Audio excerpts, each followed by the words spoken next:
तीसरी हार्डिंग लोकसभा की आती है। मैंने कहा संसद के तीन अंग, राष्ट्रपति, लोकसभा और राज्यसभा। राष्ट्रपति, लोकसभा और राज्यसभा। लोकसभा का प्रावधान अनुच्छेद 81 में, कब है? अनुच्छेद 81 में। इनका कार्यकाल 5 वर्ष के लिए होता है, इसके पहले भी भंग कर दिए जाते हैं। लोकसभा में जो नियुक्त होते हैं उनको एमपी कहते हैं, मेंबर ऑफ पार्लियामेंट कहते हैं, जिसको संसद के नाम से जानते हैं। जो सदस्य होते हैं वो मेंबर ऑफ पार्लियामेंट कहलाते हैं।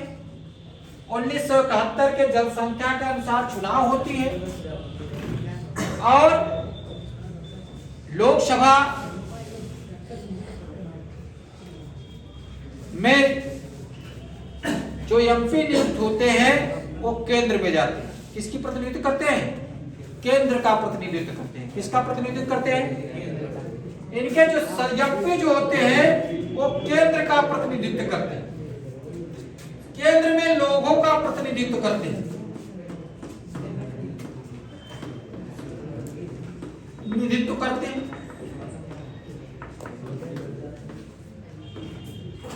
और इसमें लोकसभा कभी 5 वर्ष के लिए नियुक्त होता है, जब भी होता है 5 वर्ष के लिए होता है, लेकिन अविश्वास प्रस्ताव पारित होने के 5 वर्ष से पहले भी विघटित हो जाता है। इसलिए इसको क्या कहते हैं? इसलिए इसको कहते हैं अस्थायी सदन। क्या कहते हैं? अस्थायी सदन के नाम से जानते हैं। और चूंकि लोगों के द्वारा नियुक्त होते थे, इसके जनता का सदन होता है। किसका होता है? इसके जो सदस्य होते हैं प्रत्यक्ष रूप से नियुक्त होते हैं जनता का, इसलिए जनता का सदन कहा जाता है इसको। और इसको निम्न सदन के नाम से भी जाना जाता है।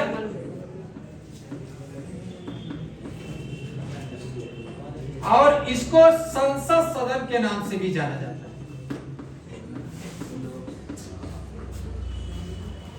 और लोकसभा केंद्र में लोगों का प्रतिनिधित्व कौन करता है? सांसद या MP, member of parliament. Lok Sabha में कौन बैठता है? मेंबर ऑफ पार्लियामेंट, मतलब सांसद लोग बैठते हैं। कौन बैठता है? इनका चुनाव 1971 के जनसंख्या के अनुसार हुआ। 1971 के जनगणना के आधार पर हुआ। और यह 2026 तक लागू रहेगा। 2026 तक अभी तक कोई संशोधन होने वाला नहीं। 2026 तक कोई संशोधन होने वाला नहीं। लोकसभा में सदस्य जो होते हैं, ये इसको लिख लिए। लोकसभा में 552 अधिकतम सदस्य हो सकते हैं। कितने हो सकते हैं? 552 सदस्य हो सकते हैं। इसको अगर लिख लियो हो तो इसको लिख लियो तो हटा दें, फिर बाद में लिखा।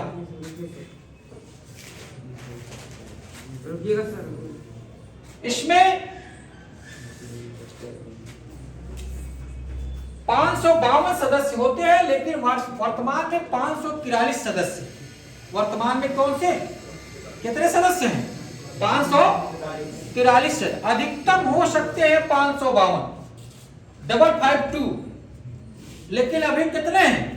543, 543,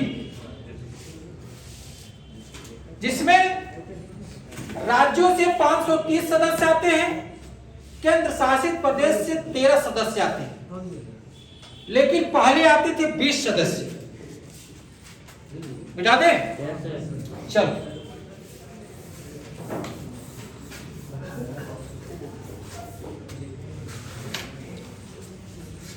तो अब अधिकतम सदस्य, लोकसभा के सदस्य लोकसभा के अधिकतम सदस्य,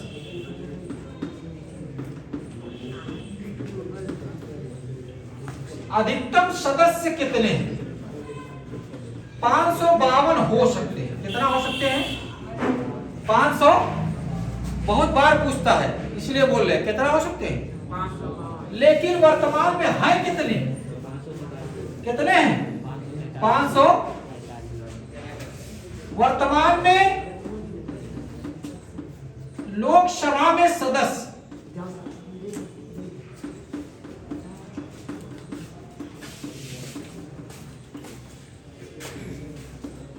543 है। कितने हैं?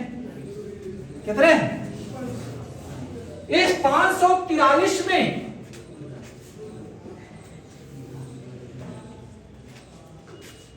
इस 543 में 530 सदस्य राज्यों की प्रतिनिधित्व करते हैं। 530 सदस्य राज्यों से आते हैं, विभिन्न राज्यों से आते हैं।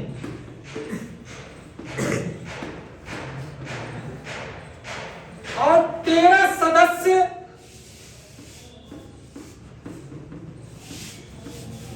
केंद्र शासित प्रदेश से आते हैं।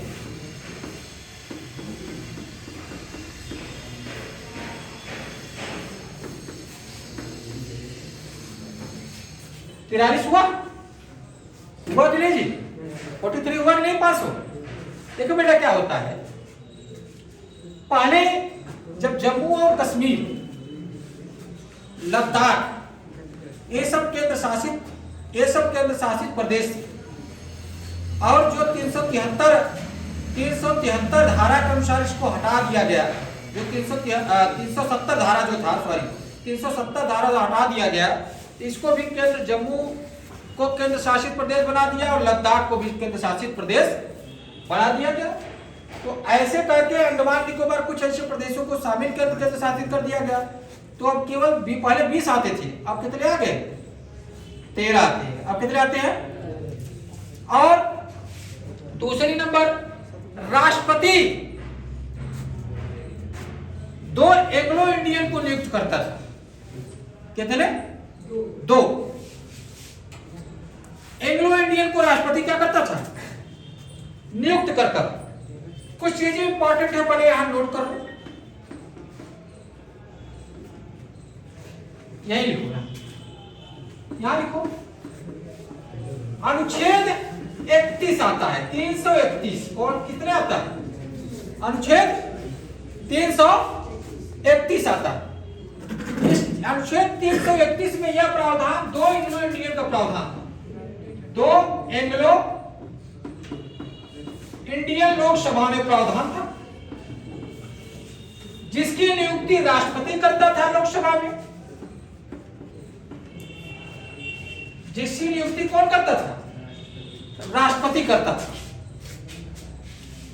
लेकिन अब इसमें 104वां संविधान संशोधन 2019 के माध्यम से, देखो बेटा, इसमें आ गया 104वां संविधान संशोधन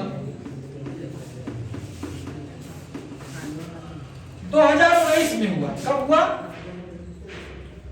104 जो संविधान संशोधन हुआ 2019 में हुआ। एंग्लो इंडियन का पद जो है समाप्त कर दिया गया। एंग्लो इंडियन का पद क्या किया गया? अब एंग्लो इंडियन कहां? लोकसभा में नहीं जाते। अब एंग्लो इंडियन लोकसभा में, इसलिए वर्तमान में लोकसभा में सदस्यों की संख्या कितनी हो गई है? कितने? 543 सदस्य अब केवल होते हैं। एंग्लो इंडियन का यह भी पूछता है, एंग्लो इंडियन का प्रावधान किस अनुच्छेद में हुआ है? तो अनुच्छेद 331। अनुच्छेद 331 एंग्लो इंडियन को केंद्र में राष्ट्रपति नियुक्त करता था। दो किस संविधान संशोधन द्वारा समाप्त कर दिया गया? 104वां संविधान संशोधन 2019 के द्वारा जो राष्ट्रपति केंद्र में लोकसभा में 2 एंग्लो इंडियन को नियुक्त करता था, उसको क्या कर दिया गया? हटा दिया, निश्चित हो गया, अब नहीं नियुक्त करेगा। तो वर्तमान में लोकसभा के कितने सदस्य हैं? कितने हैं बोलो? हो सकते कितने हैं? इससे ज्यादा नहीं, 552 से ज्यादा नहीं। अब है कितने? राज्य से कितने आते हैं? कितने? अब केंद्र शासित से कितने आते हैं? कोई दिक्कत है यहां तक समझने में? पूर्व में 20 आते थे, वर्तमान में 13। पूर्व में 20 आते थे, वर्तमान में कितने आ रहे हैं? केंद्र शासित प्रदेश से पूछ लिया कि वर्तमान में एंग्लो इंडियन की नियुक्ति राष्ट्रपति करता है? नहीं करता है। क्या करता है? क्यों? क्योंकि 104वां संविधान संशोधन द्वारा 2019 के द्वारा जो राष्ट्रपति अनुच्छेद 331 के तहत 2 एंग्लो इंडियन लोकसभा में नियुक्त करता था, उसको समाप्त कर दिया, उसको खत्म कर दिया, उसको उस पद को ही क्या किया गया? निश्चित कर दिया गया, हटा दिया गया, डिलीट कर दिया गया। कोई दिक्कत? कोई दिक्कत है तक किसी समझने में? एकदम क्लियर वाला किताबों में पुरानी बातें लिखी है, अभी जो वर्तमान की जो मुख्य चीजें उसको नोट करो, ठीक है? लेटेस्ट में पूछ लिया वर्तमान में लोकसभा की सदस्यों की संख्या कितनी है? 500। कितना हो सकता है? कितने राज्यों से आते हैं? कितने केंद्र शासित प्रदेशों से? क्या एंग्लो इंडियन का प्रावधान अनुच्छेद 331 में है? लेकिन राष्ट्रपति नियुक्त कर सकता है?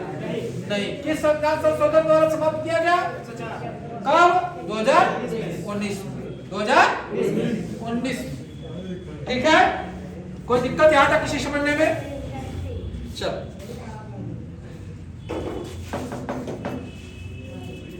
इसको मिटा दे। चल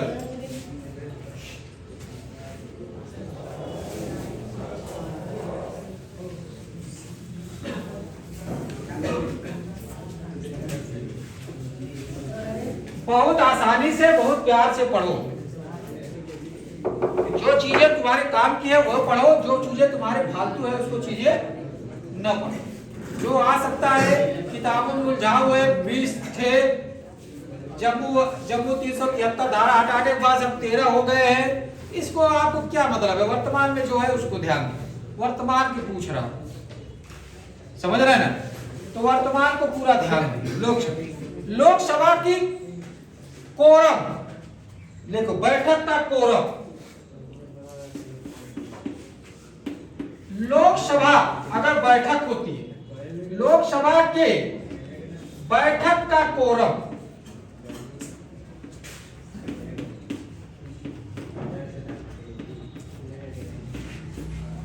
लोकसभा की अगर बैठक होना है तो कितने सदस्यों की आवश्यकता कोरम को पूरा करना पड़ेगा? 110, 1/10, 1 अर्थात 55 सदस्य। कितने सदस्य? 1/10 सदस्य अगर रहेंगे तो लोकसभा की बैठक हो सकती है। एक झापड़ मारेंगे, लोकसभा की बैठक हो सकती। अगर 55 एमपी है तो लोकसभा की बैठक 110, अगर सदस्य है तो लोकसभा की बैठक क्या हो सकती है? अब पूछता है क्या कोई एमपी या कोई व्यक्ति लोकसभा का चुनाव एक से अधिक स्थानों पर हो सकता है, लड़ सकता है? लड़ सकता है कि नहीं? हाँ, लड़ सकता है, क्योंकि वो भारत का नागरिक होता है। क्या होता है? एक से अधिक स्थानों पर लोकसभा का चुनाव लड़ सकता है, क्योंकि अब देखो राहुल गांधी वायनाड से भी लड़े थे और बरेली से भी लड़े, रायबरेली से ना। तो अगर एक जगह नियुक्त हो जाते हैं, अगर चुने जाते हैं तो दूसरे जगह का उपचुनाव हो जाता है, उसको पद को त्यागना पड़ेगा। क्या करना पड़ेगा? त्यागना पड़ेगा। भारत के लिखो, भारत के किसी भी क्षेत्र में लिखो, भारत के किसी भी क्षेत्र में, भारत के किसी भी क्षेत्र में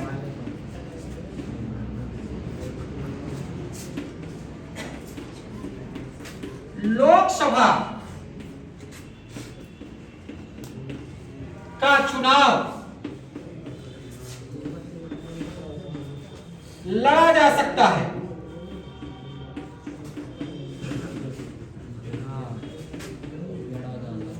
भारत के किसी क्षेत्र में, जैसे गुजरात के हैं नरेंद्र मोदी, बनारस से लड़े, है कि नहीं? भारत के किसी क्षेत्र में लोकसभा का सदस्य या चुनाव कोई लड़ सकता है, ठीक है? भारत में लड़ सकता। आओ का विदेश में लड़ाओगे? और वह अधिकतम 2 स्थानों से अपना पर्चा भर सकता है। कितने स्थानों से? वह अधिकतम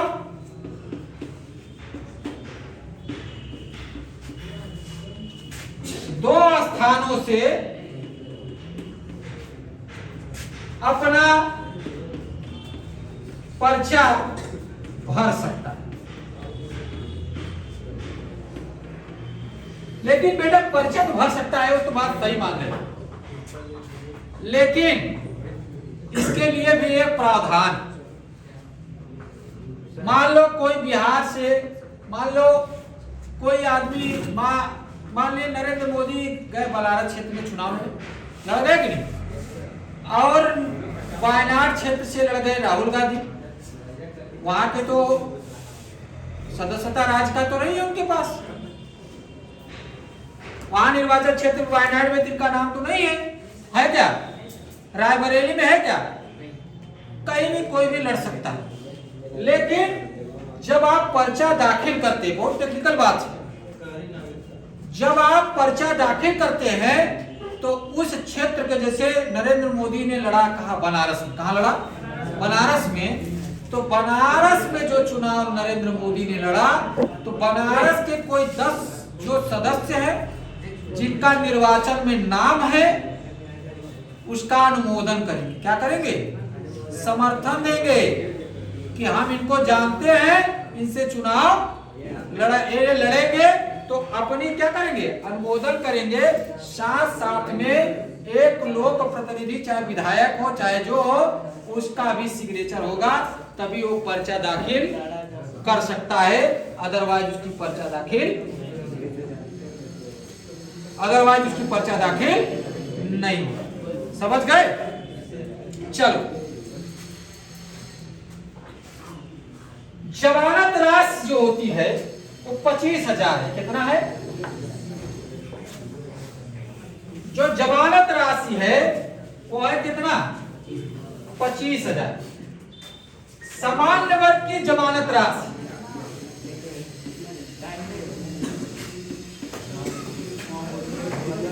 है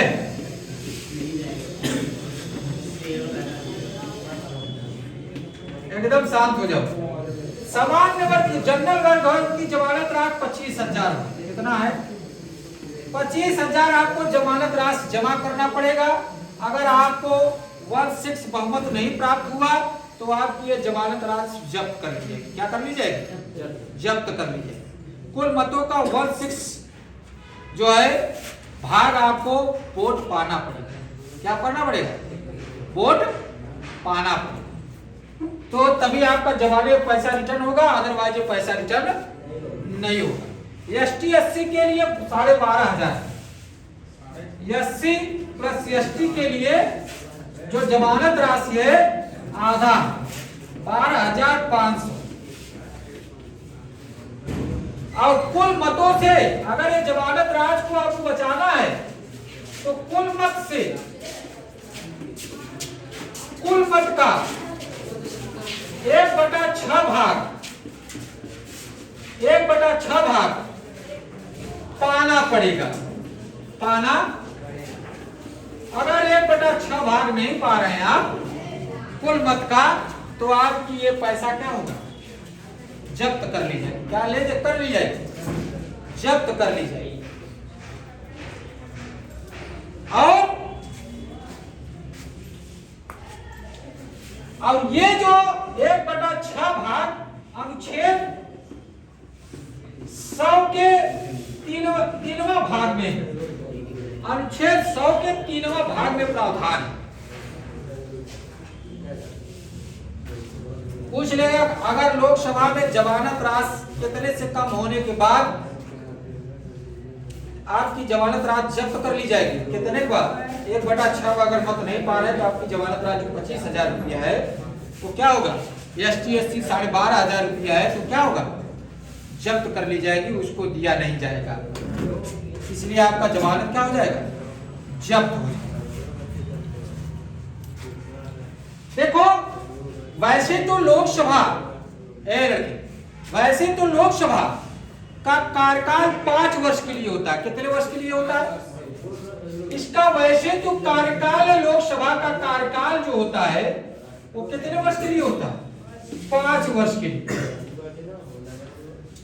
लेकिन अब जब प्रश्न पूछ दिया कि मान लीजिए आपातकालीन लागू हो गया, क्या हो गया, आपातकाल लागू, तो आपातकाल में चुनाव तो कराया नहीं जा सकता, कराया जा सकता है, हाँ? आपातकाल लागू हो गया तो आपातकाल में चुनाव कराया जा सकता है, नहीं ना। मान लो आपातकाल हो गया, 5 वर्ष पूर्व भी हो गया और आपातकाल भी हो गया उसी समय, तब क्या होगा, तब तो अगर 5 वर्ष तक रहना है तब तो लोकसभा भंग हो जाएगी कि नहीं, भंग होना चाहिए कि नहीं। जब लोकसभा भंग हो जाएगी तो शासन प्रशासन कैसे चलेगी, चलेगी नहीं ना। तो इसके लिए प्रावधान है संविधान में। क्या प्रावधान है, अगर आपको आपातकाल है, अगर राज्यों में या देश में अगर आपातकाल है, उस समय राष्ट्रपति पावर हो जाता है। किसके पास हो जाता है, राष्ट्रपति। तो राष्ट्रपति क्या करता है, आपातकाल की स्थिति में, आपातकाल की स्थिति में राष्ट्रपति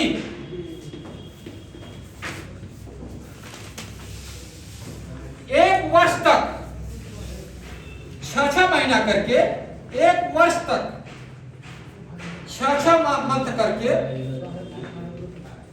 एक वर्ष तक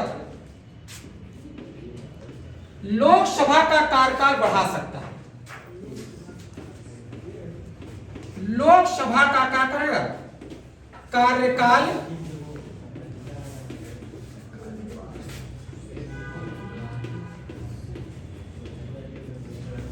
लोकसभा का बेटा कार्यकाल 6 महीना करके एक वर्ष तक कार्यकाल क्या कर सकता है, बढ़ा सकता है।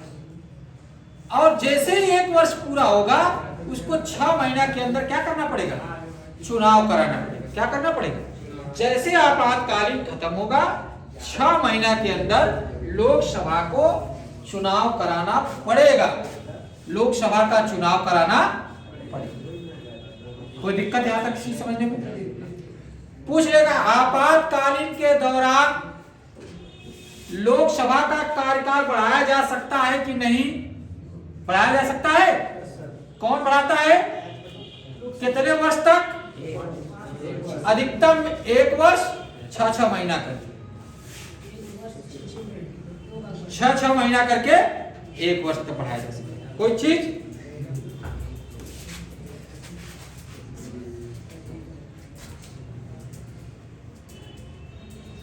आगे बढ़ाए, अभी समय है।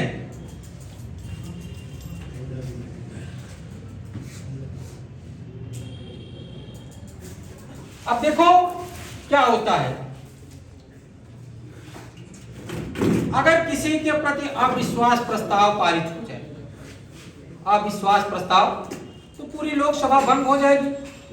ठीक है, अगर अविश्वास प्रस्ताव पारित हो जाता है तो, लेकिन अविश्वास प्रस्ताव लाने के लिए कम से कम 50 सदस्यों के क्या होना चाहिए, अनुमोदन होना चाहिए। क्या होना चाहिए, अनुमोदन होना। कितने सदस्यों का? किसी भी लिखो लोकसभा में अविश्वास प्रस्ताव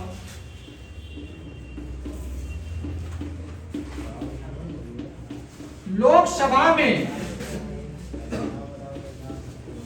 अविश्वास प्रस्ताव लोकसभा में अविश्वास प्रस्ताव के लिए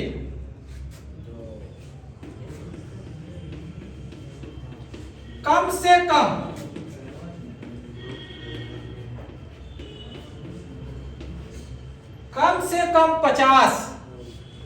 कम से कम 50 सदस्यों की सहमति अनिवार्य होता। सदस्यों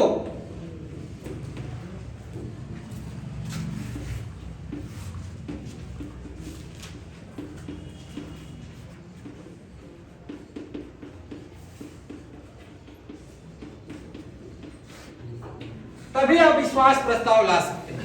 तभी आप क्या ले सकते हैं? किसी भी सदस्य के ऊपर अधिकतम कितना भी आप हो सकते हैं, लेकिन कम से कम कितना होना चाहिए? 49 नहीं, कितना होना चाहिए? 50 होना चाहिए।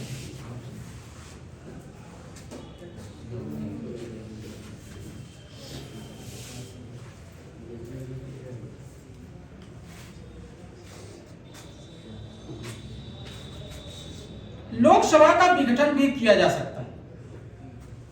अगर अविश्वास प्रस्ताव आ गया तो लोकसभा का विघटन भी किया जा सकता है, लेकिन उसका विघटन कौन करेगा? उसका विघटन प्रधानमंत्री के सलाह पर राष्ट्रपति करता है। प्रधानमंत्री के सलाह पर लोकसभा क्या पूछ लेगा? लोकसभा का विघटन किया जा सकता है? हाँ, किया जा सकता है। किसके सलाह पर? प्रधानमंत्री के सलाह पर राष्ट्रपति द्वारा। लिखो लोकसभा का विघटन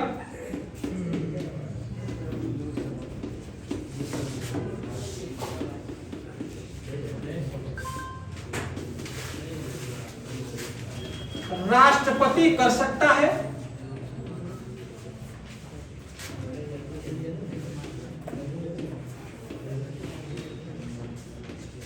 प्रधानमंत्री के सलाह पर, प्रधानमंत्री के एडवाइस पर।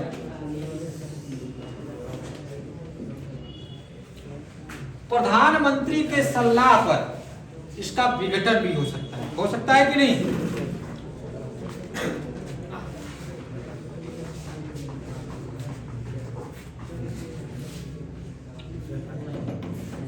देखिए विभिन्न देशों से विभिन्न लोग आते हैं, अपनी अपनी बातों रखते हैं। और बेटा पहले 11 बजे निर्धारित होता था। पहले 11 बजे होता था। 11 बजे प्रश्नकाल होता था। पहले कितने बजे होता था? 11 बजे। लेकिन वर्तमान में 12 से 1 बजे तक क्या है? प्रश्नकाल। क्या है? प्रश्नकाल।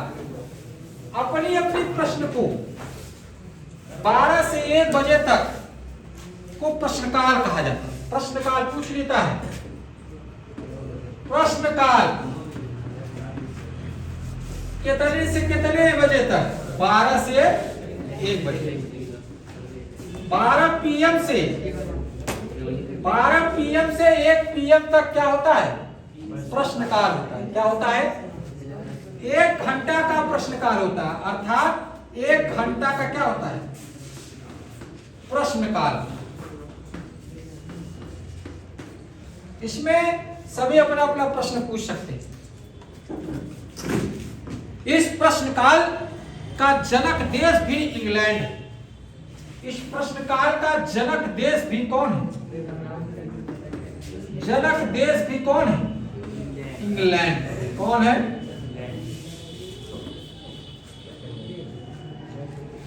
ये प्रश्न पूछा है। प्रश्नकाल कितने बजे से कितने बजे तक होता है? कितने बजे से कितने बजे तक? बोलो। कितने घंटा के लिए? 1 घंटा। इसका जनक देश कौन है? कोई दिक्कत है?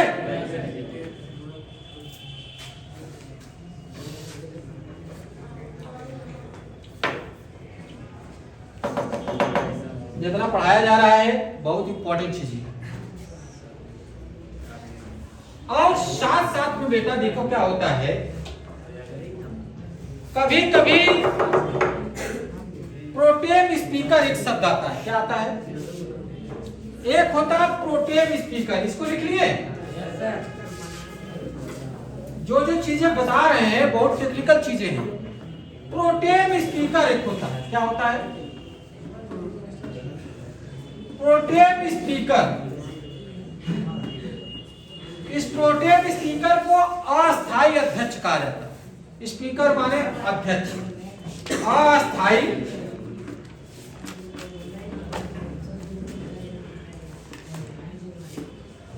इस प्रोटेम स्पीकर को अस्थायी अध्यक्ष कहा जाता है। क्या कहा जाता है?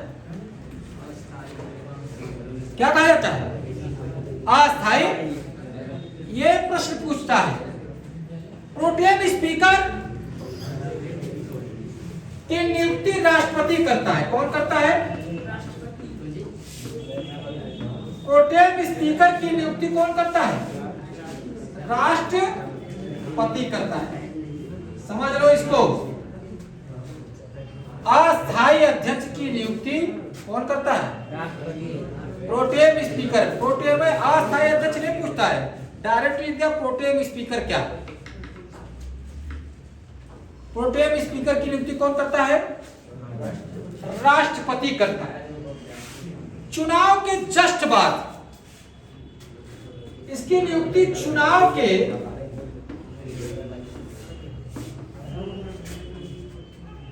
तुरंत बाद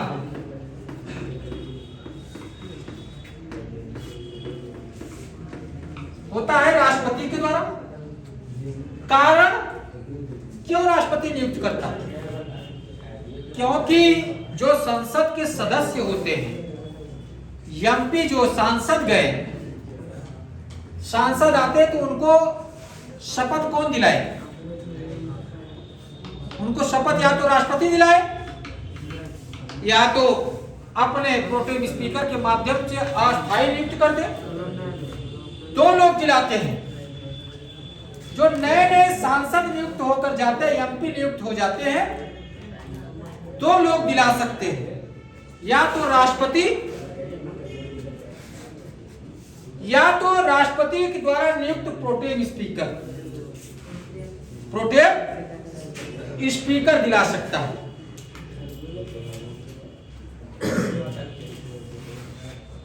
कौन दिला सकता है? तो इसका कार्य क्या है? जो नए नए सांसद चुनाव करके आते हैं, एमपी आते हैं, उनको शपथ दिलाता है। शपथ ग्रहण कौन कराता है? या तो राष्ट्रपति कराता है या तो कौन कराता है? प्रोटेम स्पीकर कराता है। कोई दिक्कत है किसी को? और इस प्रोटेम स्पीकर को जो वरिष्ठ अध्यक्ष होता है, वरिष्ठ सदस्य होता है, उसको नियुक्त किया जाता है। इसका कार्य क्या है? इसका कार्य है जो नए नए लोकसभा के सदस्य, नए नए लोकसभा के, एकदम शांत हो जाओ जी, लोकसभा के सदस्य मतलब एमपी आते हैं,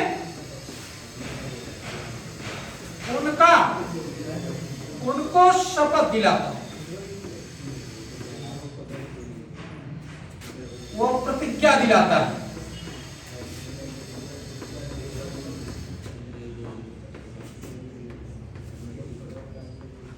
प्रोटेम स्पीकर बहुत बार पूछता है, बहुत बहुत बहुत कंफ्यूजन होता है सबको, इसलिए इसको जरूर रट लेना।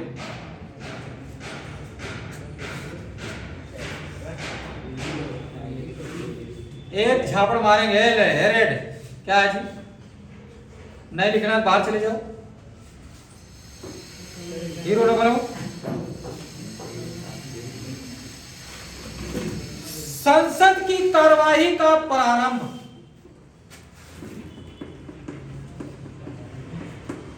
संसद के कार्यवाही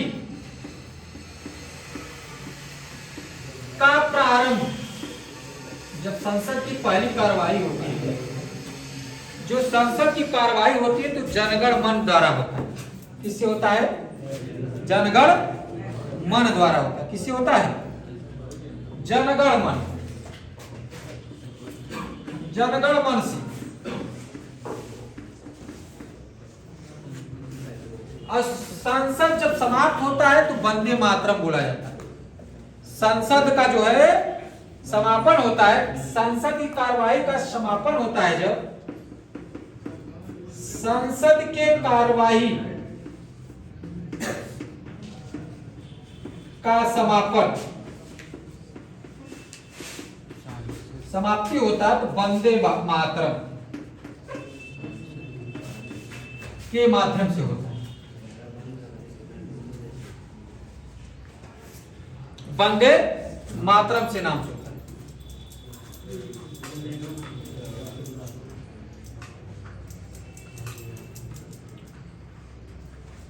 कोई दिक्कत यहां तक समझ में मिला किसी को? देखो, मैंने कहा कि प्रोटेम स्पीकर जो होता है, जो संसदों की शपथ दिलाता है, दो व्यक्ति दिलाता है, या तो राष्ट्रपति या तो प्रोटेम स्पीकर। जो नए नए, अगर मान लीजिए अभी निष्काम रूप यहाँ मान लीजिए कोई और नियुक्त हुआ, यहाँ 14 लोकसभा सीटें हैं। सबसे ज्यादा लोकसभा सीट कहाँ है? यूपी में 80 है। उसके बाद कहाँ है? 48 महाराष्ट्र में। 48 सब बताएंगे। तो मान लीजिए यूपी में 80 सदस्यों में सदस्य नियुक्त होकर गए तो उनको तुरंत लोकसभा का अस्थायी अध्यक्ष तो नियुक्त नहीं किया जाएगा। किया जाएगा क्या? तो उसके लिए शपथ या तो राष्ट्रपति दिलाए या तो प्रोटेम स्पीकर दिलाए। उसके बाद जो है अस्थायी अध्यक्ष उसी संसदों में, उसी सांसदों में नियुक्त कर लिए जाते हैं। जैसे 18वीं लोकसभा के अध्यक्ष ओम बिरला। कौन है? जो बंबई से लोकसभा से। यहां तक हो गया? चलो आगे देखो।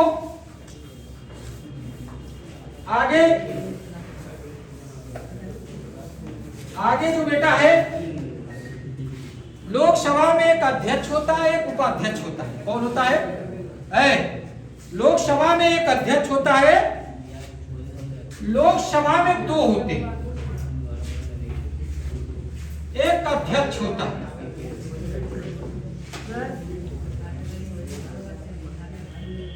और दूसरा जो होता है उपाध्यक्ष होता है। और अध्यक्ष को स्पीकर के नाम से भी जाना जाता है। ये जान लेना, कभी कभी ये गड़बड़ा जाते होते हैं। अध्यक्ष को स्पीकर भी कहा जाता है और इसको डिप्टी स्पीकर कहा जाता है। डिप्टी स्पीकर भी कहा जाता है। कोई दिक्कत यहां तक समझने में? अध्यक्ष को क्या कहा जाता है? लोकसभा के स्पीकर। और इसको क्या कहा जाता है? Deputy speaker. उपाध्यक्ष को कहा जाता है। इसलिए कहीं अगर स्पीकर शब्द आए तो कंफ्यूजन में मत रहो। कंफ्यूजन में रहोगे क्या? नहीं ना? चलो, अध्यक्ष हमेशा सत्ता पक्ष वाला होता है, जिसका बहुमत वाले होते हैं। अध्यक्ष हमेशा सत्ता पक्ष का होता है। जैसे अभी बीजेपी के स्पीकर हैं ओम बिरला, किसके हैं? जिसकी बहुमत प्राप्त होती है लोकसभा में, उसी के अध्यक्ष होता है। उसी सत्ता का क्या होता है? अध्यक्ष। और उपाध्यक्ष विपक्षी वाले होते हैं। कौन होते हैं? विपक्षी दल वाले होते हैं।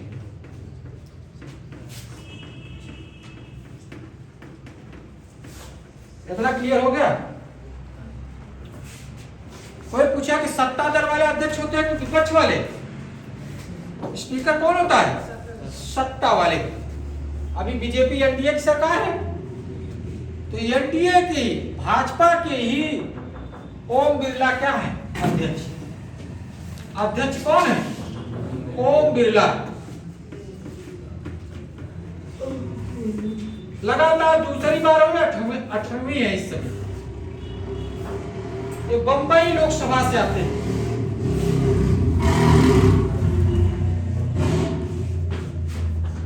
ठीक है, कोई दिक्कत? अब देखो क्या होता है बेटा, ये दोनों त्यागपत्र, ये तीर लगा मतलब अध्यक्ष अपना त्यागपत्र किसको देगा? उपाध्यक्ष।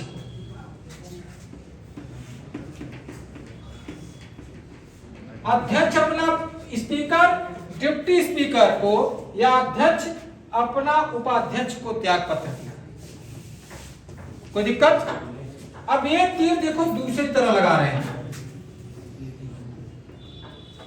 एरो तीर। अब उपाध्यक्ष किसको त्याग देगा? किसको? अध्यक्ष।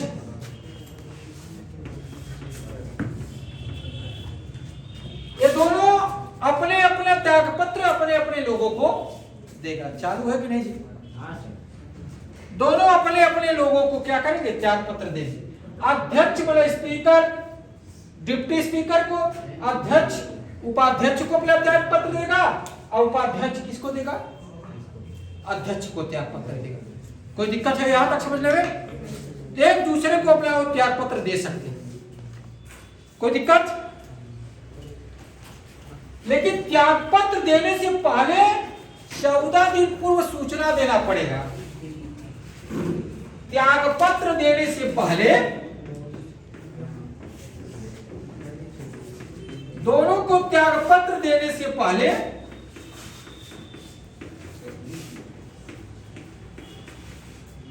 14 दिन तक दिन पूर्व सूचना देना पड़ेगा।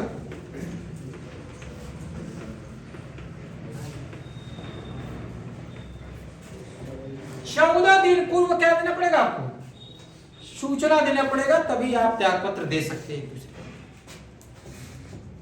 यह भी प्रश्न पूछा है, अध्यक्ष अपना त्याग पत्र किसको देगा? बोलो। उपाध्यक्ष। किसको? और उपाध्यक्ष अपना त्याग पत्र किसको देगा?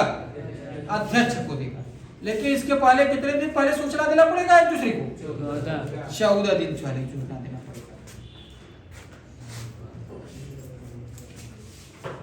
लेकिन एक बात यहां जान लेना बहुत क्लियर है। मान लो अध्यक्ष और उपाध्यक्ष दोनों की पद हटाने का जो विचार है वो विचाराधीन है। इनको हटाया जाएगा, विचाराधीन है। वो तो पीठासीन के रूप में काम करेंगे नहीं, उपस्थित हो सकते हैं, लेकिन निर्णायक मत नहीं दे सकते। निर्णायक मत नहीं दे सकते। लिखवा दी इसको? हाँ, नहीं लिखवाए? और टेक्निकल चीजें लिख, इसको लिख लिया पूरे? चल बिठा दे। कहां से नहीं लिखा जी? जल्दी जल्दी लिखो कि देखा है। कौन नहीं लिखा है? कौन नहीं लिख पाया?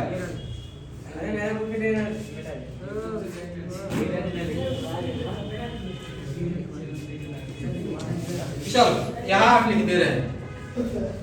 लिखो, यदि नोट में लिखो, यदि अध्यक्ष और उपाध्यक्ष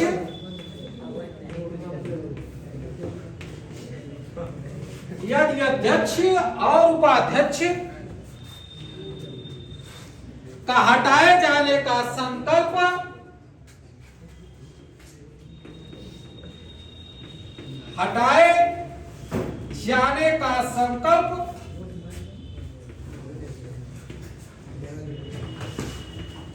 विचाराधीन हो,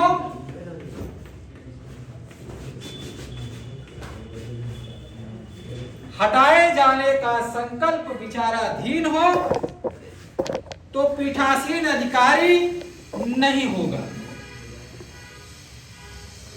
तो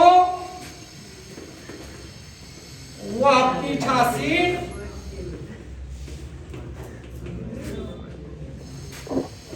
अधिकारी नहीं होगा। वह पीठासीन अधिकारी नहीं होगा, लेकिन सदस्य होने के कारण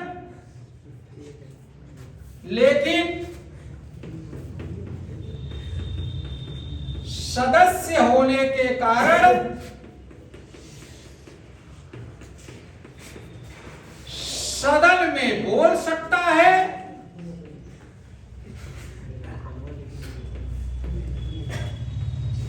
लेकिन सदस्य होने के कारण सदन में बोल सकता है, मत दे सकता है,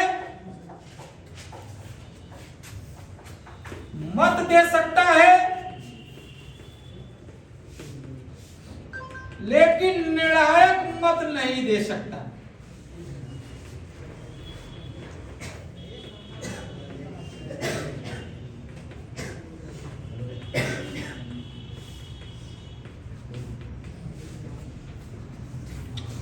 देखो क्या होता है, जब मान लीजिए कि किसी को हटाना है, जैसे ओम बिरला जी को हटाना है, ये हो गया कि ओम बिरला जी किसी प्रकार की, अगर उनको लगा कि अब इनको हटाना चाहिए तो इनको हटा दीजिए, कोई दिक्कत नहीं। अगर इस चीज को विचाराधीन है संसद, तो इसके जो है वो पीठासीन मतलब अध्यक्ष के रूप में काम नहीं करेंगे, लेकिन पीठासीन अधिकारी के रूप में काम नहीं करेंगे, लेकिन सदस्य, क्योंकि लोकसभा के सदस्य है, लोकसभा के सदस्य है, तो लोकसभा के सदस्य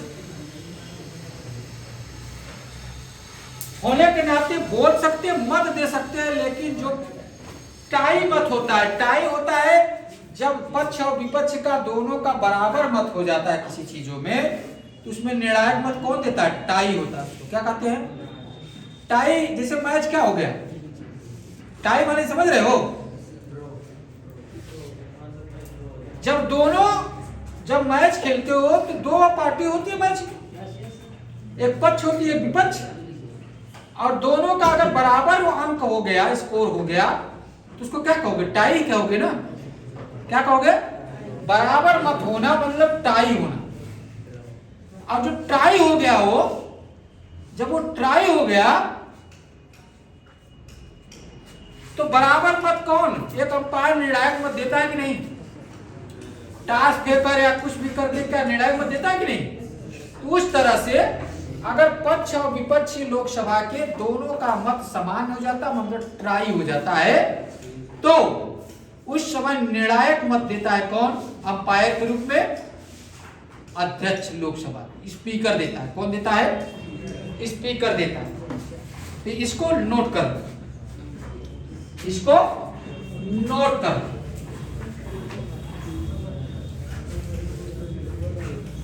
शब्दों का ही इंडिकेट कर दे रहे हैं, शब्दों को क्या कर दे रहे हैं? ट्राई। ट्राई का मतलब समान मत, यहां समान मत शब्द ही नोट कर। टाई का मतलब क्या होता है? समान मत। पक्ष और विपक्ष का समान मत किसका? किसी बात पर पक्ष और लोकसभा के पक्ष और विपक्ष का समान मत हो गया। तो अंतिम मत कौन देगा?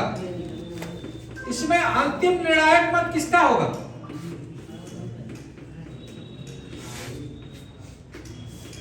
अंतिम निर्णायक मत लोकसभा के अध्यक्ष स्पीकर का होगा,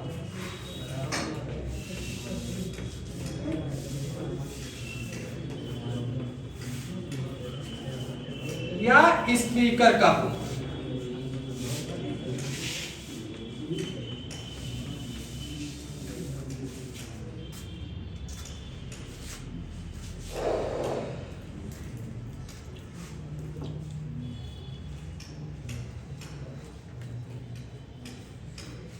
कोई दिक्कत किसी को? यहां तक किसी को समझने में कोई दिक्कत है? देखो क्या होता है बेटा, सांसद जो नियुक्त होते हैं लोकसभा में, हम सब यहाँ के सांसद कौन है? निष्काम है कि नहीं? कौन है? यहाँ के जो गोड्डा के तुम सब निवासी है, उसका प्रतिनिधित्व देश में कौन करता है? यहाँ के सांसद कौन करता है? यहाँ के सांसद। हर क्षेत्र का, हर लोकसभा क्षेत्र का एक एक सांसद होता है जो अपने लोकसभा क्षेत्र के निवासियों का प्रतिनिधित्व देश में करता है। क्या क्या समस्याएं हैं, क्या क्या बातें हैं, क्या क्या दिक्कतें हैं, वहां लोकसभा में अपनी अपनी बातें अपने अपने लोकसभा क्षेत्रों को बताता है। यहाँ के जो सांसद होंगे तो यहाँ के मुद्दा उठाएंगे कि नहीं उठाएंगे? किसी बात का होगा कि नहीं? तो वो सांसद को एमपी कहा जाता है। लेकिन अगर वो सांसद 60 दिन तक, कितने दिन तक? 60 दिन तक, 2 मंथ, अगर सांसद 2 मंथ तक, अगर कोई सांसद सदन में बिना बताए, बिना सूचना दिए कोई भी सांसद सदन में बिना सूचना दिए अगर 2 मंथ तक, 2 माह तक, अर्थात 60 दिन तक अनुपस्थित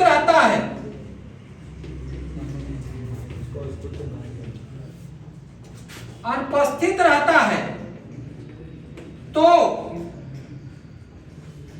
उसकी संसद सदस्यता रद्द कर दी जाएगी। उसकी संसद सदस्यता, उसकी संसद सदस्यता रद्द कर दी जाएगी।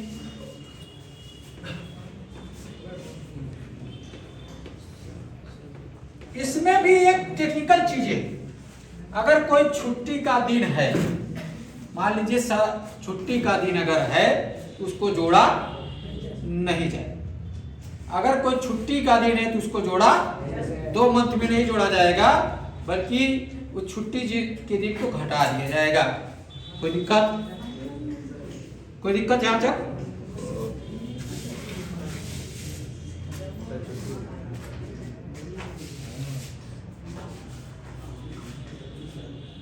कोई भी सांसद, मान लीजिए कोई इलीगल काम किया, उसकी संसद सदस्यता रद्द करनी है तो क्या होगा?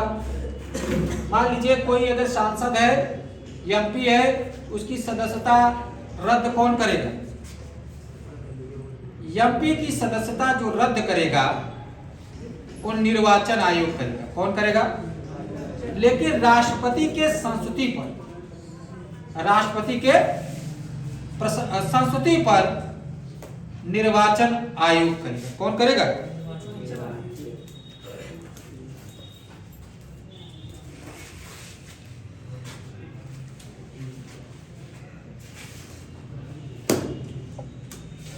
कोई दिक्कत यहां तक समझने में?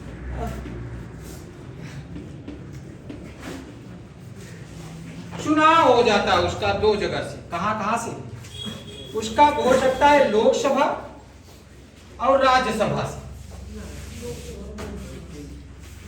वो लोकसभा का भी चुनाव जीत जाता है, और कहां से जीत जाता है?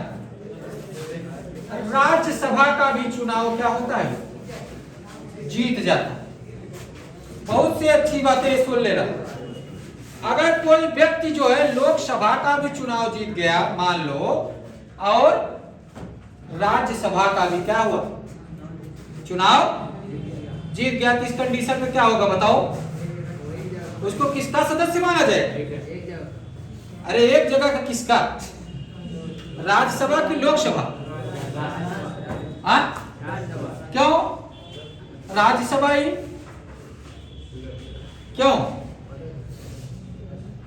क्यों राज्यसभा है, लोकसभा क्यों नहीं?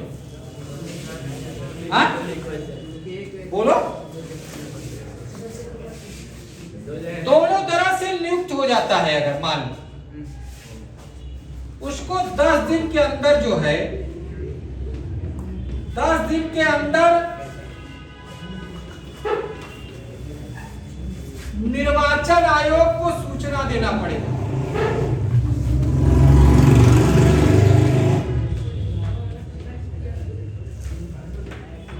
निर्वाचन आयोग के क्या देना पड़ेगा? सूचना देना पड़ेगा। अगर वो निर्वाचन आयोग को सूचना वो नहीं देता, अगर वो निर्वाचन आयोग को सूचना नहीं देता है, तब उस कंडीशन में वो राज्यसभा का सदस्य हो जाएगा। उस कंडीशन में वो क्या हो जाएगा? अगर वो सूचना दे देता है तो लोकसभा का हो जाएगा। क्या हो जाएगा? क्या हो जाएगा?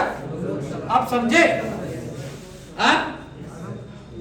10 दिन के अंदर सूचना देना पड़ेगा लोक निर्वाचन आयोग को।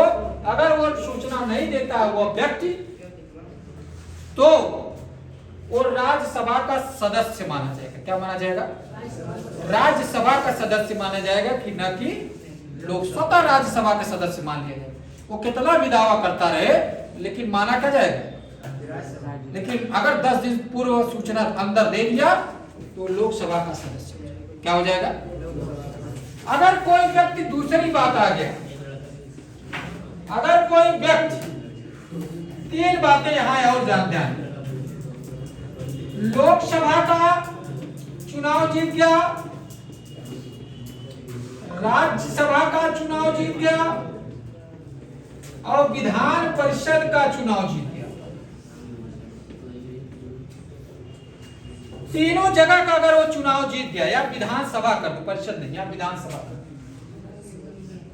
विधानसभा होगा ना, विधानसभा का चुनाव जीत गया, लोकसभा, राज्यसभा और विधानसभा तीनों जगह का चुनाव जीत गया, तब क्या होगा इस कंडीशन में? बताओ, बोलो।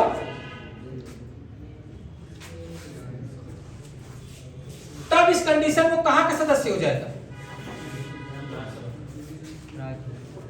कहीं का भी हो सकता है। लेकिन अगर वो 14 दिन पूर्व, 14 दिन के अंदर निर्वाचन आयोग को सूचना नहीं देता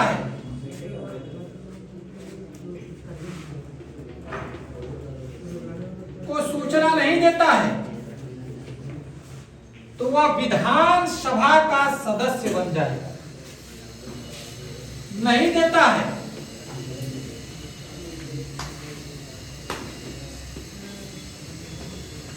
तो वह स्वतः विधानसभा का सदस्य बन जाएगा।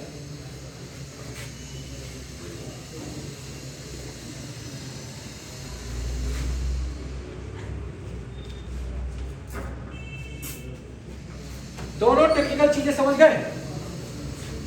समझ गए? लेकिन बेटा अगर थक गए हो तो बताओ, थक गए? कौन कौन थक गया, कौन कौन नहीं थका? चलेगा तो आधा घंटा। हम नहीं थके, हम नहीं थके। अगर पढ़ना है तो कल पढ़ा देंगे। चलो बंद कर दो, बंद कर दो।